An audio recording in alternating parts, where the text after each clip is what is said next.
How to enable dark mode in Gmail. Hey everyone, welcome back to the channel. In today's video, I'll show you how to enable dark mode in Gmail. So now without further ado, let's get started.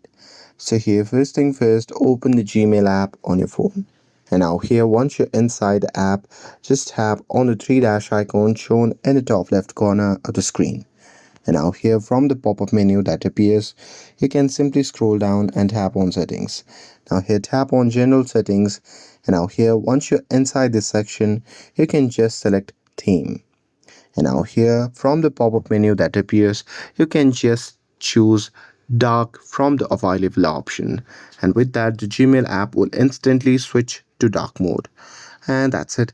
That's how you can enable dark mode in Gmail.